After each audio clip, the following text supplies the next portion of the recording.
Hello everyone, welcome back to PCM tutorials. आज हम लोग चैप्टर 1 के वर्कड आउट एग्जांपल 6 से आगे स्टार्ट करेंगे। 6 टू 10 तक आज हम कंप्लीट कर लेंगे वर्कड आउट एग्जांपल्स।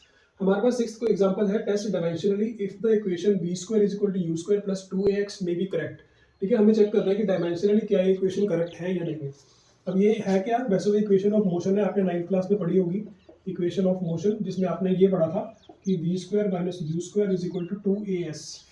ठीक है, इक्वेशन वही है। इसमें क्या हो रहा है कि u वहां जाकर प्लस हो गया है और s की जगह x लिखा हुआ है, जो कि डिस्टेंस ही है। हम कुछ भी लिख सकते हैं, s भी लिख सकते हैं, x भी लिख सकते हैं। अब इसमें देखो ये डायमेंशनली करेक्ट कब होगा। डायमेंशनली करेक्ट कब होगा? अब हमने जो होमोजेनिटी का टॉपिक पढ़ा था, होमोजेनिटी में क्या बताया गया था कि अगर आप किन्हीं भी दो टर्म्स को प्लस करते हो तो वो दोनों टर्म्स सेम टाइप की होनी चाहिए। ठीक है, अगर जैसे कि अगर आप लेंथ में लेंथ प्लस कर पा रहे हो, ठीक है, वेलोसिटी में वेलोसिटी प्लस कर पा रहे हो, तो इसी तरह हमें चेक करना है कि क्या इनकी डायमेंशन सेम है। अगर इनकी डायमेंशन सेम होगी तो यानी कि सेम डायमेंशन सेम में ऐड होगा और वो सेम टाइप का ही आंसर देगा। ठीक है, तो बस हमें क्या करना है, इन सभी की डायमेंशन चेक करनी है। अगर डायमेंशन सभी की सेम है तो हम बोलेंगे कि हाँ ये मे बी करेक्ट हो सकता है।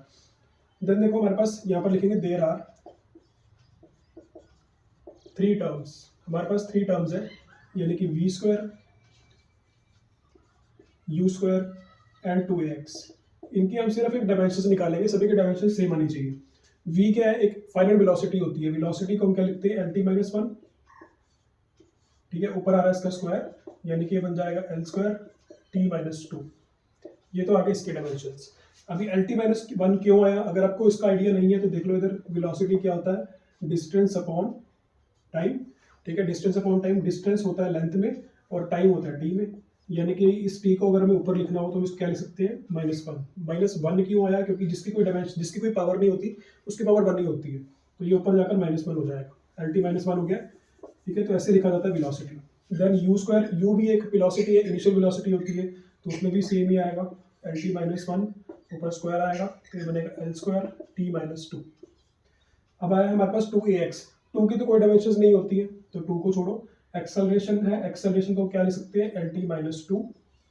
ठीक है, एक्सेलरेशन होता है lt माइनस 2, क्योंकि एक्सेलरेशन क्या होता है? वेलोसिटी पर यूनिट टाइम। वेलोसिटी पर यूनिट टाइम, वेलोसिटी आ जाएगा मीटर पर सेकंड और टाइम होता है सेकंड में। ये सेकंड नीचे आएगा तो बनेगा मीटर पर सेकंड स्क्वायर। इसको याद कर लो, मीटर पर सेकंड स्क्वायर, मीटर पर सेकंड स्क्वायर, ये एक्सेलरेशन होती है। ठीक है, तो एक्सेलरेशन होगी मीटर पर सेकंड स्क्वायर, यानी कि lt माइनस 2।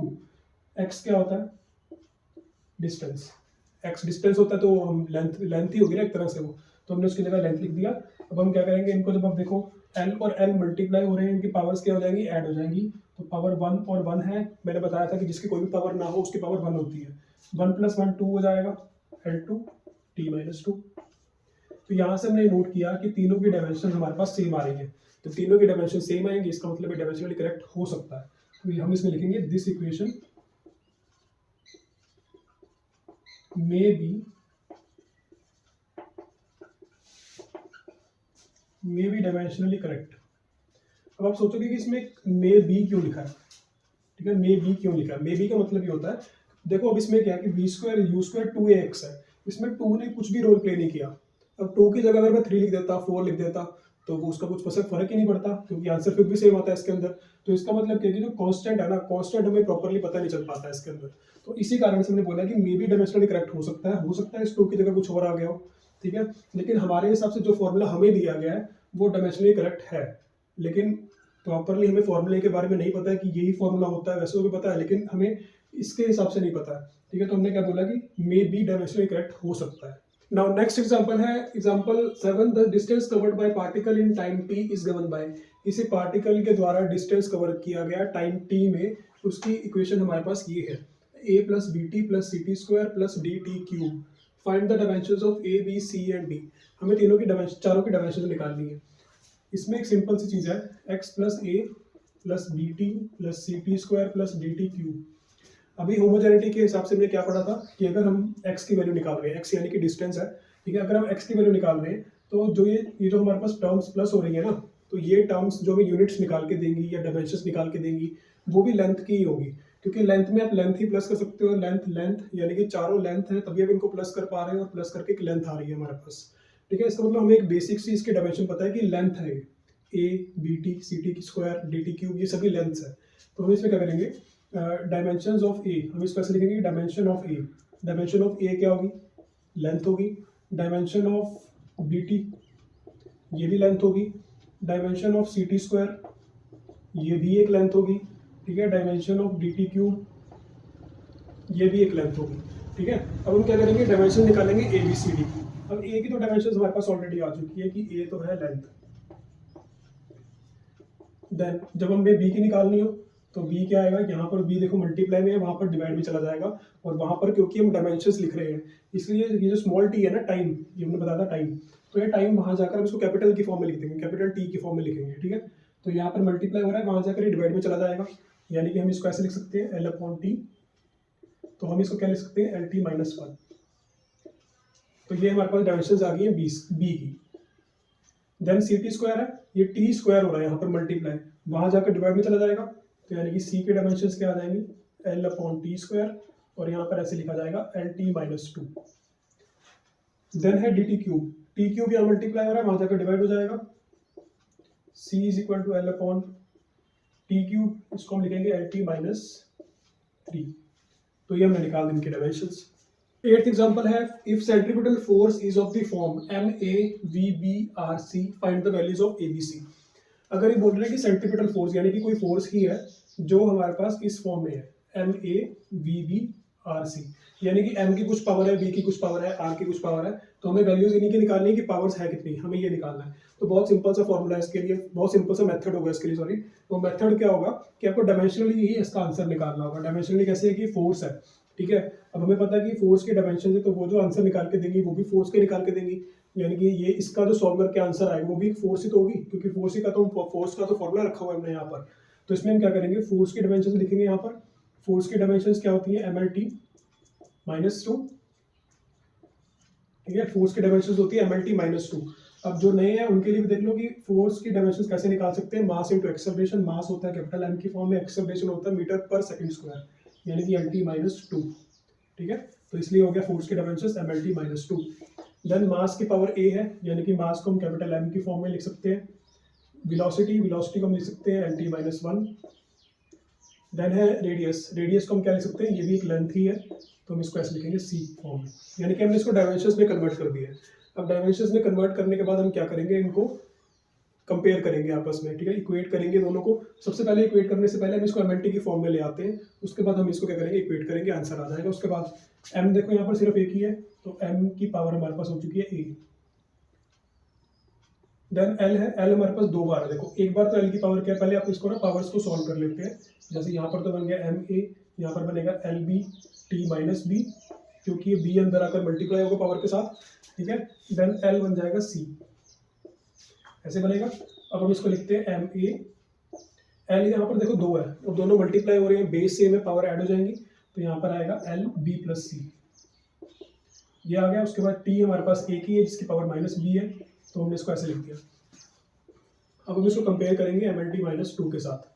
जब हम इसको कंपेयर करेंगे तो यहाँ पर हमने लिखा कि m की पावर 1 है और यहाँ पर m की पावर a है, क्योंकि दोनों बराबर है तो इसका मतलब a की वैल्यू क्या होगी, 1 होगी, ठीक है। यहाँ पर लिख देते हैं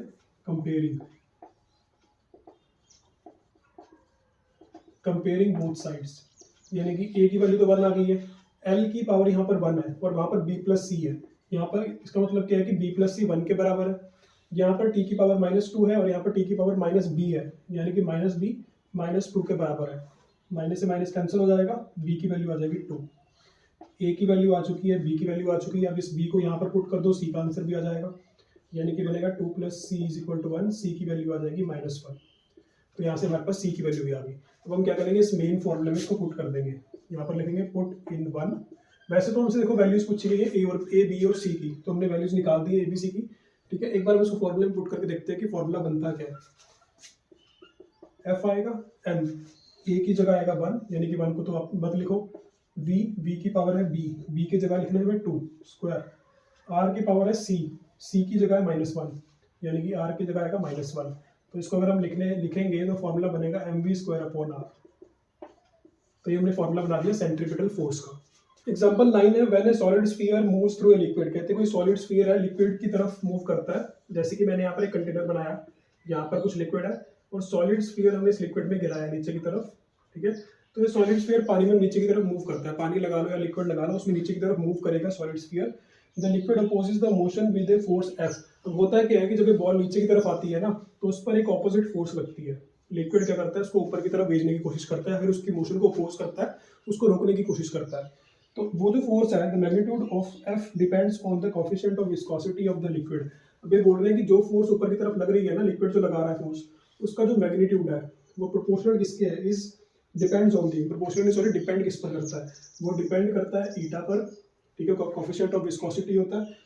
और हमारे पास आ गया रेडियस ऑफ स्फीयर, यानी कि इस स्फीयर का रेडियस कितना है, वो रेडियस पर डिपेंड करेगा। देन करेगा स्पीड ऑफ द स्फीयर, यानी कि वो स्फीयर कितनी स्पीड से नीचे की तरफ आ रहा है, और उसकी स्पीड पर, इसको हमने v बोल दिया।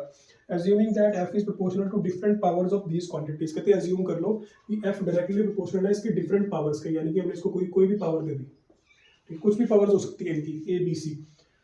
Guess a formula for f using the method of dimensions, कहते हैं मेथड के डायमेंशंस के मेथड को यूज करके आप इसके लिए फॉर्मूला गेस करो, ठीक है। फॉर्मूला गेस करना है डायमेंशंस का मेथड यूज करके, और एक्चुअल में इसका जो फॉर्मूला होता है एक्चुअली स्टोक्स लॉ है, ठीक है। आप मेरी स्टोक्स लॉ की वीडियो देख लो, वहां से आपको प्रॉपर समझ आ जाएगा स्टोक्स लॉ कैसे काम कर रहा है, ठीक है। मैं आपको जो वीडियो है ऊपर आई बटन में आपको पिन करके दे देता हूँ, आप उसमें चेक कर लेना। और एक्चुअल जिसका फॉर्मूला आता है हमारे पास, वो आता है 6 पाई ईटा आरवी, ठीक है, 6 पाई ईटा आरवी, जहाँ पर 6 पाई कांस्टेंट होता है और ईटा आरवी आपके सामने है। आगे समझ आपको। अब इसको हम क्या करते हैं, फॉर्मूला ऐसा ही फॉर्मूला में गैस करना है। गैस क्यों करना है, क्योंकि आपको पता है कि कांस्टेंट प्रॉपर्ली हमें नहीं मिल पाता है डायमेंशंस के अंदर, इस कारण से हमें सिर्फ एक गैस देना है कि कैसा फॉर्मूला हो सकता है। अब हम क्या करेंगे, यहाँ पर प्रोपोर्शनलिटी का साइन हटाकर यहाँ पर एक कांस्टेंट लगा देंगे और इक्वल टू आ जाएगा, और यहाँ पर आएगा eta A R B B C, ठीक है। अब हम क्या करेंगे, डायमेंशंस का मेथड यूज करना है, इसका मतलब क्या है, डायमेंशंस इसके हम कंप्यूट करेंगे, डायमेंशंस कंप्यूट करने के बाद उनको हम क्या करेंगे, कंपेयर करेंगे, देन हमारे पास एबीसी का आंसर आ जाएगा और हम फॉर्मूला फिर गैस कर पाएंगे। इसी इक्वेशन को नंबर 1 दे देते हैं, ये बाद में काम आएगी। फोर्स हमारे पास क्या होता है, mlt -2, देन कांस्टेंट है, कांस्टेंट की कोई डायमेंशंस नहीं होंगी, इसको आप छोड़ दो। ईटा, ईटा का फॉर्मूला क्या होता है, f × d upon a b, ठीक है। अभी आप सिर्फ याद कर लो, जब हम इस टॉपिक पर आएंगे तो आपको प्रॉपर्ली समझ आ जाएगा। अभी आप सिर्फ ये देखो कि ईटा की डायमेंशंस निकाल कैसे रही है, फोर्स इनटू डिस्टेंस, ठीक है, फोर्स इनटू लेंथ होगी इसकी। फोर्स क्या होता है, mlt -2, देन d एक लेंथ है तो यहाँ पर लेंथ आ जाएगा, अपॉन में एरिया, एरिया को हम लिखते हैं l², इनटू में वेलोसिटी, वेलोसिटी होता है lt -1। जब इसको हम सॉल्व करेंगे तो ऊपर बनेगा ml² t -2, ठीक है, l और l मल्टीप्लाई होकर l² बना लेंगे, और l² और l मल्टीप्लाई होकर क्या बनाएंगे, l³ और t बन जाएगा -1, ठीक है। ये हमारे पास बन गया। अब देखो हम इसको जब सॉल्व करेंगे तो m तो ऐसे ही पड़ा रहेगा, ये l² और l³ डिवाइड हो रहे हैं, डिवाइड में क्या होगा कि बेस सेम है तो पावर माइनस हो जाती है, 2 - 3 मिलकर क्या बनाएगा, -1, यानी कि l की पावर आएगी -1। अब ये देखो -1 t की पावर -1 है, ये -1 ऊपर जाकर प्लस हो जाएगा, ठीक है, प्लस। या फिर आप एक चीज याद कर लो कि बेसिस सेम है तो पावर माइनस हो जाती है, तो -2 और -1 जो पावर है वो माइनस हो रही है, माइनस माइनस प्लस होता है, तो आंसर आएगा -1, यानी कि t की पावर भी है -1। तो यहाँ पर हमारे पास ईटा की डायमेंशंस आ चुकी है ml -1 t -1, तो यहाँ पर हम ईटा के डायमेंशंस लिखेंगे ml -1 t -1, और इसके ऊपर पावर आ चुकी है e, ठीक है। अभी सिर्फ आप इसका फॉर्मूला याद कर लो, जब हम इस टॉपिक पर आएंगे ना तो आपको प्रॉपर्ली समझ आ जाएगा कि फॉर्मूला आया कैसे है वाला। देन हमारे पास है r, r क्या होता है, रेडियस, रेडियस एक लेंथ ही होती है, तो यहाँ पर लेंथ आ जाएगा और पावर में आएगा b। देन है वेलोसिटी, वेलोसिटी क्या होती है, lt -1, और ऊपर पावर आ जाएगी c, ठीक है। अब हम क्या करेंगे, mlt बनाएंगे, इसको mlt की फॉर्म में लेकर आएंगे, तो m तो सिर्फ एक ही है तो m एक ही बार लिखा जाएगा, l यहाँ पर हमारे पास है 3 बार, तीनों बार तो मल्टीप्लाई में है। लेकिन उससे पहले एक चीज और कर लेते हैं हम, ताकि आपको कंफ्यूजन ना हो, आप a और b और c को पहले ही सॉल्व कर लो, ठीक है, सिंप्लीफाई कर लो आप इनको। अब ये a जब अंदर आएगा तो यहाँ पर बनेगा ma, l पावर हो जाएगी -a, t पावर हो जाएगी -a, l हो जाएगा b, जब c आएगा तो lc t -c, ये ऐसे बन जाएगा, ठीक है। अब हम इसको mlt की फॉर्म में लेकर आते हैं, m हमारे पास एक ही है तो m की पावर हो जाएगी a, l, l और l, 3 l है हमारे पास, तीनों मल्टीप्लाई हो रहे हैं, पावर ऐड हो जाएंगी, तो बनेगा -a और +b +c, ये हमारे पास पावर बनेगी l की, तो यहाँ पर आएगा -a +b +c। देन है t हमारे पास, t बेसिस सेम है, पावर ऐड हो जाएंगी, यानी कि -a और -c प्लस होंगे, तो मतलब कि -a -c आएगा यहाँ पर, तो t की पावर में हमने लिख दिया -a -c। ये हमारे पास आ गया एम की फॉर्म में। अब लेफ्ट में हमारे पास क्या चल रहा है, फोर्स की डायमेंशंस -2। अब हम क्या करेंगे, सिर्फ कंपेयर करेंगे और हमारे पास ए बी सी का आंसर आ जाएगा। यहाँ पर पावर क्या है 1, यानी यहाँ पर क्या है ए, यानी कि ए की पावर आ जाएगी 1, ए की वैल्यू 1 होगी। एल की पावर में क्या है 1, ठीक है, और इधर एल क्या है -a + b + c, तो यानी कि एल की पावर्स भी सेम ही होंगी, तो यानी कि -a + b + c की वैल्यू भी 1 है। उसके बाद टी की पावर में क्या है -a - c, यहाँ पर टी की पावर में क्या है -2, इसका मतलब है कि -a - c -2 के बराबर है, ठीक है। अब ए की वैल्यू तो हमारे पास 1 आ चुकी है, अब हम इसको पहले इसको सॉल्व करते हैं। माइनस कॉमन आ जाएगा, यहाँ बनेगा a + c = -2, माइनस से माइनस कैंसिल हो गया। ए की वैल्यू 1 है, इसको 1 को यहाँ पर पुट कर दो, ये 1 वहाँ जाकर माइनस हो जाएगा, और सी की वैल्यू भी हमारे पास 1 आ चुकी है। अब इसको हम पुट करते हैं यहाँ पर, -a की वैल्यू थी 1, तो हमने 1 पुट किया, प्लस b की वैल्यू हमें निकालनी है, प्लस c की वैल्यू आ चुकी है 1 = 1, ये बनेगा 0, क्योंकि -1 + 1 तो 0 ही हो जाएगा, और b की वैल्यू भी क्या आ गई 1 आ गई। तो हमारे पास तीनों की वैल्यू 1 आ चुकी है। अब हम इसको क्या करेंगे, इस इक्वेशन में पुट कर देंगे, यहाँ लिखेंगे पुट इन 1। अब क्या f का फॉर्मूला क्या बन जाएगा, k ईटा की पावर a थी यानी कि 1 आ जाएगा, r की पावर b थी यानी कि 1 आ जाएगा, b की पावर c थी यानी कि 1 आ जाएगा। तो यहाँ से हमारे पास फॉर्मूला क्या बना, k ईटा आर बी। तो ये हमने क्या फॉर्मूला निकाला है, गेस्ट फॉर्मूला निकाला है। हमने इसको गेस किया है कि ऐसा फॉर्मूला आ सकता है, और ओरिजिनल फॉर्मूला क्या था, f = 6 पाई ईटा आर बी, यानी कि सिर्फ कांस्टेंट को छोड़ के बाकी चीजें तो हमने सही गेस कर ली है। 6 पाई ईटा आर बी था, और ईटा आर बी तो हमारे पास सेम आ ही चुका है, और डायमेंशंस तो हमें कांस्टेंट निकाल के दे नहीं सकती। एग्जांपल 10 है, the heat produced in a wire carrying an electric current depends on the current. कहते हैं कि जो वायर होती है ना, वायर में इलेक्ट्रिक करंट क्रॉस करता है, उसमें कुछ हीट प्रोड्यूस होती है। आपको पता ही होगा कि वायर में हीट प्रोड्यूस होती है, वायर्स गर्म होती हैं, ठीक है। वायर जो गर्म होती है, कहते हैं वो किस पे डिपेंड करता है, करंट पर, रेजिस्टेंस पर और टाइम पर। यानी कि जो हीट है वो डिपेंड कर रही है करंट पर, ठीक है, रेजिस्टेंस पर और टाइम पर, कि कितना करंट जा रहा है, कितनी रेजिस्टेंस है वायर की, कितने टाइम के लिए करंट को आपने क्रॉस करवाया, अपने ट्रैवल करवाया वायर के अंदर, ठीक है। तो वो उस पर डिपेंड करते हैं हीट। उसके बाद लिखा है assuming that dependence is of product of powers type, ठीक है। अब ये कह रहे हैं कि डिपेंडेंस जो है ना इसकी, वो प्रोडक्ट की फॉर्म में है, ठीक है, और इनकी कुछ ना कुछ पावर्स है। हमने इसको ए बी और सी मान लिया, तो ऑलमोस्ट ये क्वेश्चन जो है ना पुराने वाले क्वेश्चन के जैसे ही है। हमने इसमें कुछ पावर्स मान ली है, और हमें कुछ बता दिए कि हमारे पास हीट किस पर डिपेंड करती है, वो हमें बता दिया गया है। उसके बाद क्या लिखा है, gas an equation between these quantities, वही सेम क्वेश्चन है, हमें इसमें गैस करना है कि क्या फॉर्मूला हो सकता है। उसके बाद लिखा है the dimensional formula of resistance. Resistance का डायमेंशनल फॉर्मूला आपको ऑलरेडी दिया हुआ है। रेजिस्टेंस का डायमेंशनल फॉर्मूला होता है ml² I⁻², देन हमें दिया t-3, ठीक है। वैसे तो हम करंट को एम्पियर की फॉर्म में लिखते हैं, लेकिन आप आई की फॉर्म में भी ऐसे लिख सकते हो। देन क्या बनेगा, h = हम प्रोपोर्शनलिटी का साइन हटाएंगे, प्रोपोर्शनलिटी का साइन हटा के इक्वल टू का साइन आएगा, देन आएगा constant k I⁻A R⁻B T⁻C। उसके बाद हम क्या करेंगे कि डायमेंशंस लिखेंगे, डायमेंशंस को कंपेयर करेंगे, तो हमारे पास आंसर आ जाएगा ABC का। h क्या है, h एक एनर्जी है, एनर्जी की डायमेंशंस कौन सी होती है, वर्क डन वाली, तो यानी कि वर्क डन में क्या आएगा ml2 T-2। उसके बाद है कांस्टेंट k, आई हमारे पास क्या, आई एक करंट है, ठीक है, तो आई को हम ऐसे लिखा रहने देंगे IA। उसके बाद है R, रेजिस्टेंस की डायमेंशंस हमें ये दी हुई है, तो इसमें बनेगा ml2 I-2 T-3, और यहाँ पर ऊपर आ जाएगा B। फिर है टाइम, टाइम की डायमेंशंस क्या बनेगी T, और ऊपर पावर आएगी C, देन K IA, ये B अंदर आ जाएगा, तो इसमें बनेगा MB L2B I⁻²B T⁻3B, ठीक है। ऐसे हमने B को डिस्ट्रीब्यूट कर दिया अंदर की तरफ, और T अंदर आएगा, C अंदर आएगा, तो बनेगा TC। अब देखो हमारे पास क्या है, MLT की फॉर्म में इसको ले आएंगे, MLT की फॉर्म के अलावा इसमें एक I भी है, तो MLT I की फॉर्म में आ जाएगा, तो इसमें बनेगा M⁻B है, L, एक L हमारे पास ये है, और कोई L नहीं है, तो इसमें L पावर आएगी 2B। देन हमारे पास है T हमारे पास दो तरह से है, तो T बेस से में पावर ऐड हो जाएगी, यानी कि -3B + C, तो ये पावर आएगी इसकी, तो T की जगह आ जाएगा -3B + C। उसके बाद है I की पावर यहाँ पर A है, I की पावर यहाँ पर है -2B, तो इन दोनों पावर्स को हम प्लस कर देंगे, तो यानी कि A और -2B प्लस हो रहे हैं, और प्लस और माइनस क्या होता है माइनस, तो A-2B आ जाएगा, I पावर आ गया A-2B। तो ये हमारे पास है इसकी डायमेंशंस, और इधर हमारे पास डायमेंशन है ml2 T-2।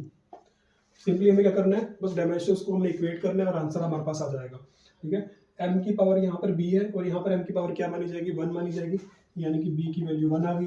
ठीक है, उसके बाद l की पावर यहाँ पर 2b है, यहाँ पर 2 है, तो यानी कि 2b इज इक्वल टू 2, यहाँ से भी b की वैल्यू 1 ही आ जाएगी।